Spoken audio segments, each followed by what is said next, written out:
Ryan's office revenge. The hydraulic press was cycling when I saw the safety guard was broken. Tommy Martinez had his hand 6 inches from where 2,000 pounds of pressure would crush everything in its path. I grabbed his wrist. "Stop," I said. "You're about to lose your hand." He looked at me like I was crazy. That's when I realized my 9 months of staying quiet was about to end, but let me back up. Because what happened next? The shouting, the accusations, the moment my cover got blown, that all started with 6 words my supervisor whispered to every new hire who walked through our doors. "Stay away from him. He doesn't understand how we do things here." Not loudly, not dramatically, just a quiet warning delivered with the kind of concerned expression that makes people think you're protecting them from something dangerous. And they believed him. Every single one of them believed him without question. For 9 months, I watched Howard Walsh repeat this ritual. 9 months of watching people look at me, then look away. 9 months of being the guy nobody wanted to work with. The words weren't sharp like a blade. They were slow poison spreading through every safety meeting I'd never be included in, every equipment inspection I'd never be asked to join, every moment of belonging I'd never experience. And the worst part, I had to let it happen. Because what they didn't know could either save their lives or destroy their jobs, and I was the only one who could decide which. My name is Vincent Rodriguez, but everyone at Steelcrest Manufacturing calls me Vince. I'm 48 years old, and I've spent the last 24 years learning something most people don't think about until it's too late: how to keep workers alive in places that can kill you in a heartbeat. Before we go any further, I need to say something. If this story means something to you, if you've ever been the person everyone was warned about, or if you know what it's like to watch good people get hurt because someone in charge cared more about quotas than safety, please stick around, because stories like this need to be heard. Let me tell you who I really am. I'm not just a safety compliance officer filling out paperwork and checking boxes. I'm the guy who wrote the book, literally blue-collar safety standards. Maybe you've seen it. OSHA uses it for training. Labor departments across 3 states reference it when they investigate workplace accidents.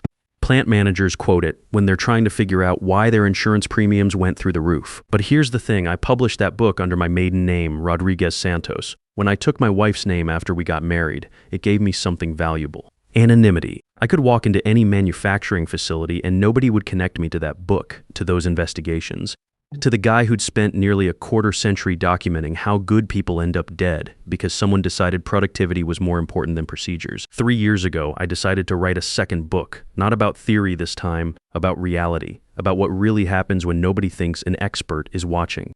So I did what any researcher would do. I went undercover. Steelcrest Manufacturing seemed perfect. Mid-size operation, 195 employees, family-owned since 1979. Steel fabrication, welding, some chemical processes.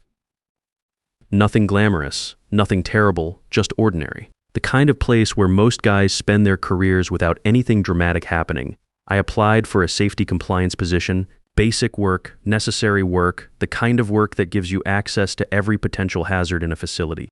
During my interview, I met with Earl Peterson, the plant director.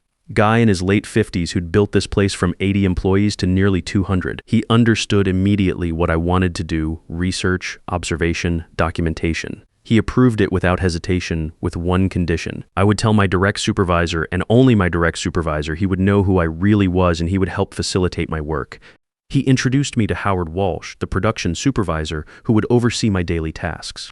51 years old, always wore steel-toed boots that looked like they'd never seen a day of real work. Howard had this smile that seemed genuine until you noticed it never reached his eyes. I explained my project to him in Earl's office, with Earl sitting right there. I told him about my background, my book, my research goals. He nodded enthusiastically. "Your secret's safe with me," he said. "This will be valuable for everyone." I shook his hand. I thanked him. I started the job 2 weeks later, excited about what I might learn. The first week was normal. People introduced themselves. They explained processes. A few of the older guys shared stories about equipment quirks and safety shortcuts that had become standard practice. Tony Kowalski, a shift worker with 15 years experience, even invited me to lunch. I felt welcomed, like maybe this would be easier than I thought. But during week 2, something shifted. Conversation stopped when I approached. People who'd been friendly suddenly seemed busy whenever I had questions about procedures. The break room went quiet every time I walked in. At first, I thought maybe I'd made a mistake, said something wrong, violated some unwritten rule. I replayed every interaction in my mind, searching for the moment I'd crossed a line. But there was no moment. There was just the slow realization that I was being systematically excluded from the social fabric of the workplace, and I couldn't figure out why. Month 3, I figured it out. I was checking pressure readings on the hydraulic press when two new hires walked by. They didn't see me at first, hidden behind the equipment cabinet. "Did Howard talk to you about Vince?" one asked. The other nodded. "Yeah," said to be careful. Said he doesn't understand how production really works, makes everything more complicated than it needs to be. They noticed me then. The conversation died instantly. They grabbed their tools and left. I stood there holding my digital multimeter, understanding flooding through me like cold water. Howard wasn't keeping my secret. He was using it. Or rather, he was using me. He'd figured out that having a workplace safety expert embedded in his department was dangerous. I could see everything he did wrong, every shortcut, every violation, every moment he prioritized production numbers over proper protocol. So he'd done the smartest thing possible. He'd isolated me completely. If nobody trusted me, nobody would listen to me. And if nobody listened to me, nothing I observed would matter. The isolation wasn't random. It was surgical. Howard assigned me every task that gave me visibility into problems without giving me any power to fix them. I handled equipment maintenance logs, reading reports about overdue calibrations and deferred repairs. I processed safety incident reports, seeing exactly where near misses were happening and why. I reviewed production data, watching how quotas were being met by cutting corners on lockout procedures and ventilation requirements.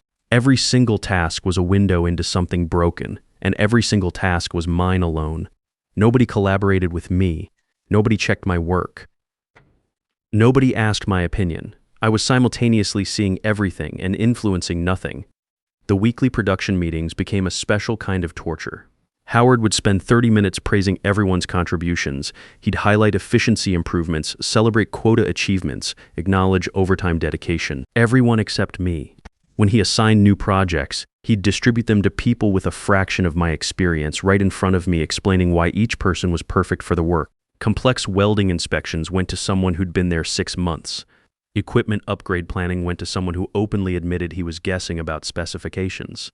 Safety protocol reviews went to someone who'd never read an OSHA regulation. And I sat there silent, because speaking up would only confirm what everyone had been told, that I was difficult, that I complicated things, that I didn't understand how real manufacturing worked. "Don't take it personal," Tony Kowalski told me one afternoon. We'd both been washing our hands at the same sink, an accidental moment of proximity. Howard warned us, "You're not really a team player. It's not about you as a person. It's just your work style." He said it kindly, like he was trying to help, like he thought I didn't know. I dried my hands and thanked him, because what else could I do? Tell him the truth. Explain that I'd literally written the manual on collaborative safety management. That would sound insane, defensive, exactly like someone difficult would sound. So I kept working, I kept watching, I kept documenting, because here's what Howard didn't understand about research. Isolation is sometimes the best vantage point. When you're not part of the social dynamics, you see them more clearly. When people forget you're there, they stop performing. They show you who they really are. And what I saw day after day was a facility slowly poisoning itself with small violations that nobody thought mattered. A supervisor who approved overtime that violated rest period regulations. A team lead who signed off on equipment maintenance that clearly hadn't been performed. A shift foreman who ignored ventilation alarms because fixing them would slow down production. None of it was dramatic. None of it was evil. It was just careless.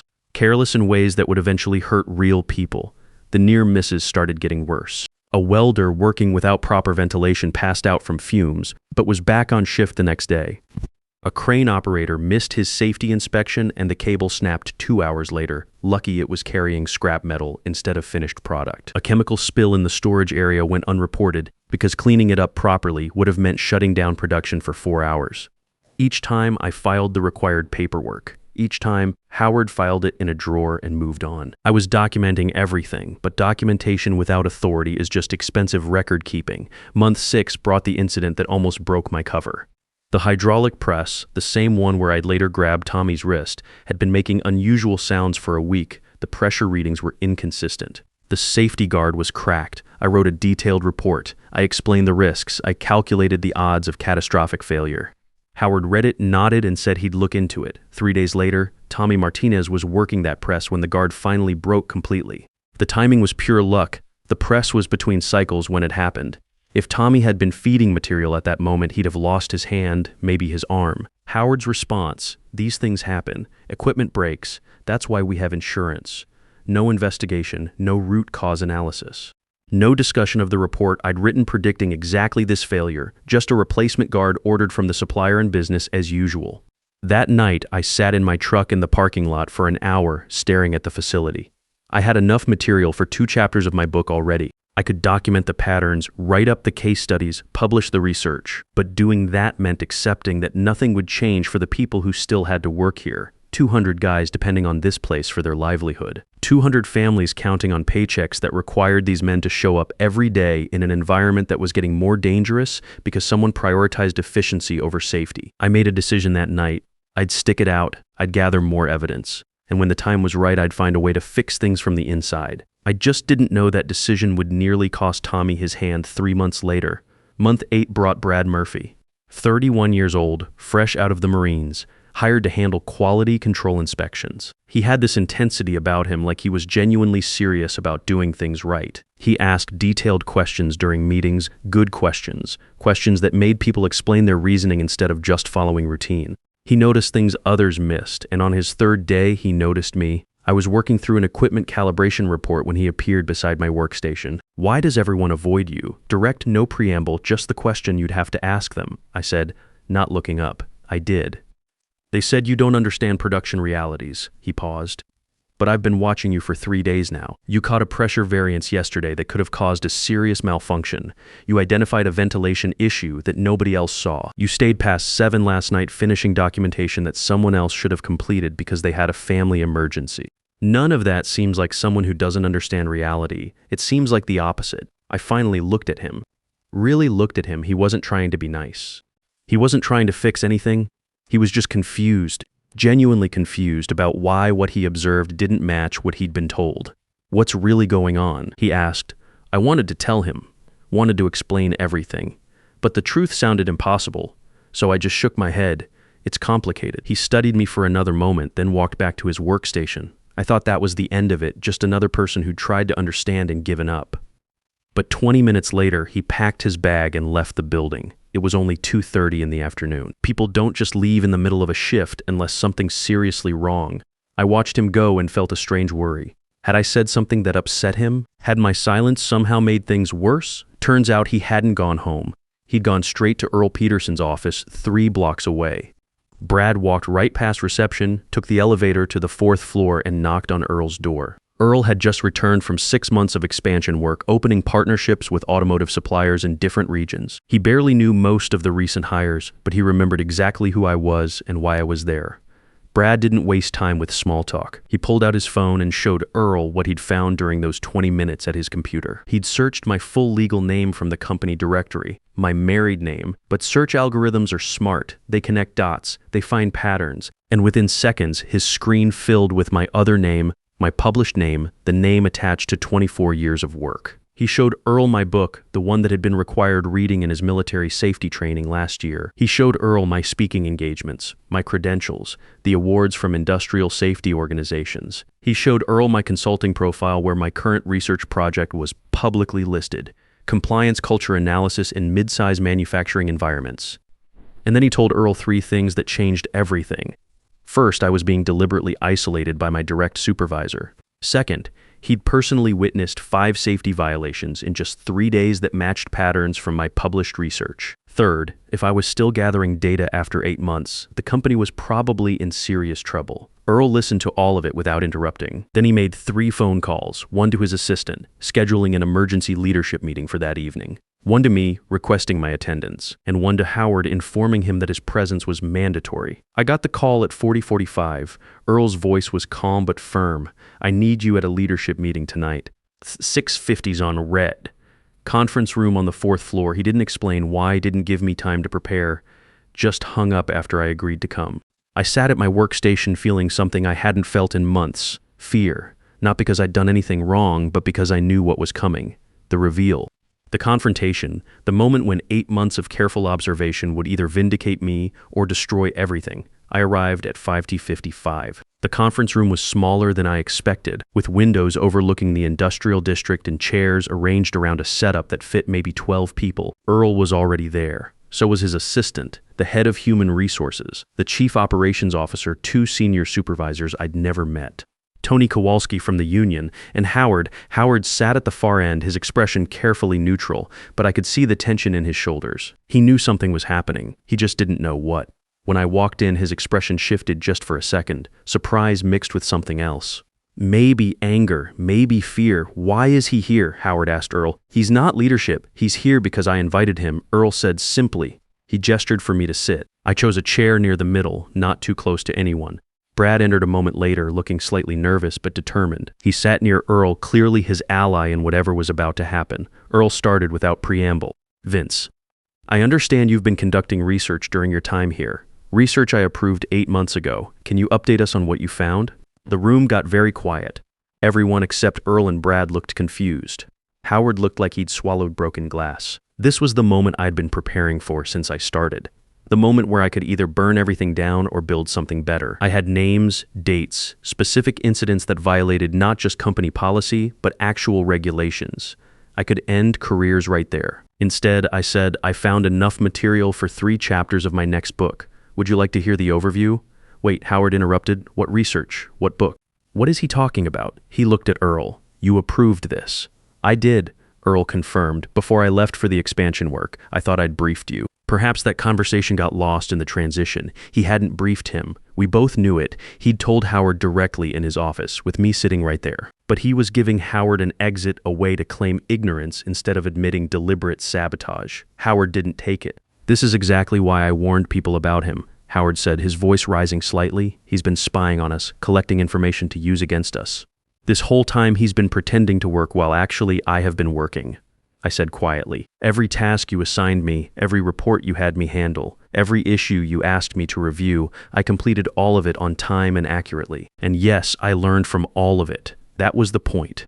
The point, Howard said slowly, was to trap us, to document our mistakes so you could expose us. No, I said, the point was to understand how typical manufacturing facilities function when nobody's performing for observers. You knew that 8 months ago when Earl introduced us. His face went pale. He'd forgotten that detail, forgotten that he'd been part of the original conversation. He tried to recover. I thought you were just observing general patterns, not collecting evidence. I don't collect evidence, I said. I observe patterns. There's a difference. Earl leaned forward. What would you recommend, Vince? Based on what you've observed. This was it, the fork in the road. I could recommend investigations, audits, terminations. I could present my findings like a prosecutor presents a case. Or I could do what I'd actually spent 24 years learning to do, teach. I recommend education, I said, a comprehensive safety training series. 6 sessions, 3 hours each, covering the most common compliance gaps I've observed across multiple facilities, including this one. Delivered by me using real scenarios from my research. No names, no accusations, just patterns and solutions. And if we agree, Earl asked, then this facility becomes a success story in my book, not a cautionary tale. The room went silent again. The operations chief spoke first. That sounds like a threat. It's a choice, I corrected. Every facility I study makes it into my book. How they're portrayed depends on how they respond when they discover their patterns. Some choose defensiveness, some choose learning. The ones who choose learning become examples other facilities want to follow. Howard slammed his hand on the table. Not loudly, just firmly. You can't blackmail us into compliance. I'm not, I said. I'm offering you what I offer everyone, the chance to fix problems before they kill people. You can accept that or not. Either way, my research is complete. Earl looked at Howard. You told me 8 months ago that Vince was a perfect fit for our safety program. What changed? Howard couldn't answer, because nothing had changed except his fear of what I represented. Someone who could see through every performance, every excuse, every shortcut. The training sessions started the following week. Mandatory attendance, every employee, every supervisor, every manager. 6 sessions spread across 2 weeks. I didn't mention the company by name during the sessions, didn't reference specific people, just presented scenario after scenario, each one pulled directly from what I'd observed. Here's a pattern, I said during session 1. A supervisor isolates someone knowledgeable because that person's expertise might expose the supervisor's shortcuts. The supervisor frames this isolation as protecting the team from someone difficult. Over time, the team loses access to valuable knowledge. Safety performance drops, and the supervisor blames the isolated person for not contributing.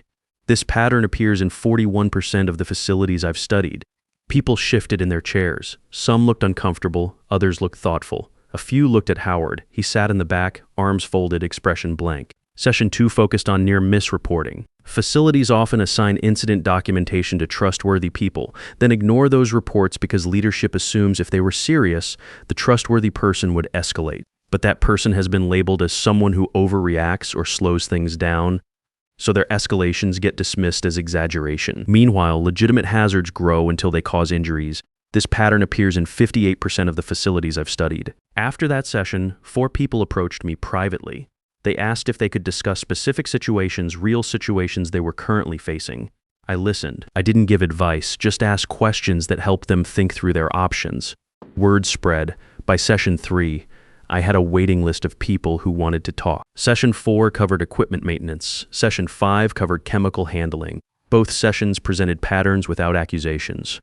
Both sessions led to private conversations with employees who'd been seeing problems but didn't know how to address them. And through it all, Howard sat in the back, getting smaller. Session 6 was different.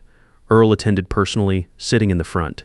The entire leadership team came. I'd saved the most important pattern for last. Here's the pattern that underlies all the others I said. A supervisor who deliberately suppresses expertise to protect their authority eventually creates a culture where knowledgeable people leave, performance drops, and the facility fails.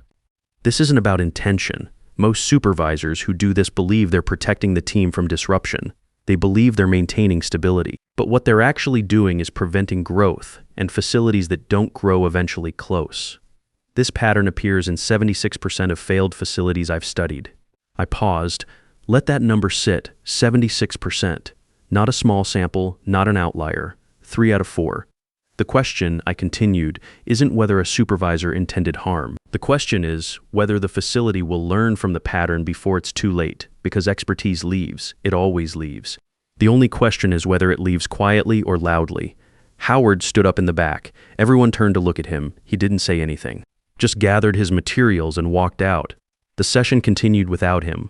We finished the final scenario. People asked questions, real questions about how to recognize these patterns in themselves, how to change, how to build cultures where these patterns couldn't take root.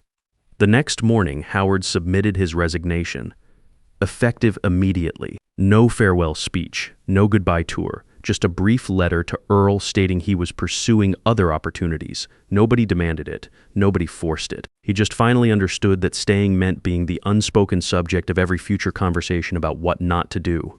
Earl offered me Howard's position. Production supervisor, full authority, significant raise. I declined. My research was complete. I had everything I needed for the book. But I did accept a different role, permanent safety consultant, part-time, remote. Essentially an advisor who could review policies, observe patterns, and provide guidance when needed. Enough involvement to ensure the changes stuck. Not so much that I became part of the system I was studying. The consequences rippled outward in ways I didn't expect. Brad was promoted to safety team lead within a month. He demonstrated something rare, the courage to ask questions when everyone else accepted answers. He transformed safety culture in ways Howard never could. He instituted weekly knowledge-sharing sessions where anyone could present what they were learning. He created transparent incident reporting where everyone could see what was happening and why. He built exactly the kind of collaborative environment that makes my research obsolete. Other departments started requesting similar training. Earl approved it. Over the next 3 months, I delivered modified versions of those 6 sessions to every team in the facility. Each time, patterns emerged. Each time, people recognized themselves and chose to change, not because they were forced to, because they understood the cost of staying the same. My book publishes next month. Chapter 4 features this facility not as a failure, not as a villain, as proof that manufacturing facilities can choose learning over defensiveness, as evidence that patterns can be broken when people decide truth matters more than comfort. I used real scenarios from my 9 months there. Real patterns, real solutions, but no names, no identifying details. Just the story of how one facility looked at itself, honestly, and chose to become better. The advanced copies went out last week to reviewers and early readers. One of them emailed me yesterday. She teaches industrial safety at a technical college. She's assigning my book for her spring semester, and she specifically highlighted Chapter 4 as the most important case study she's encountered in 15 years of teaching. This, she wrote, is what transformation actually looks like. Not dramatic, not sudden, just steady, honest work. I forwarded that email to Earl. He responded with 2 words, "Thank you." Howard found work at another facility. I know because someone from my professional network mentioned seeing his name on a supervisor roster. I don't know if he learned anything from what happened. I don't know if he recognizes patterns in himself now. I hope he does. I genuinely hope he does, because the point was never to punish him. The point was to show everyone, including him, that there's a better way. Last week, I visited the facility for a quarterly check-in. People greeted me by name, asked about my research, told me about problems they'd solved using frameworks from the training, and Brad pulled me aside to share something that made the entire 9 months worth it. We hired someone new, he said. And on their first day, I sent a message to the whole team. I told them, questions are always welcome here, especially the difficult ones. He paused. That came from you, from watching you sit alone for months asking difficult questions nobody wanted to hear. Thank you for teaching us that difficult doesn't mean wrong. I think about those words often. Stay away from him. He doesn't understand how we do things here. Howard meant them as a warning, as a way to protect himself from accountability. But in the end, they became something else entirely, proof that the most important voices are often the ones people try hardest to silence.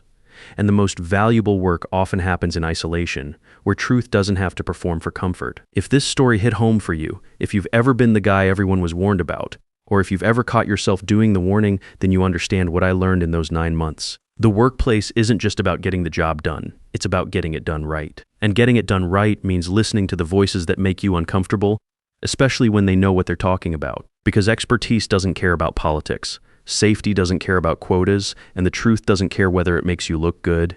Thank you for listening. Thank you for being here. And thank you for believing that doing right matters more than looking right.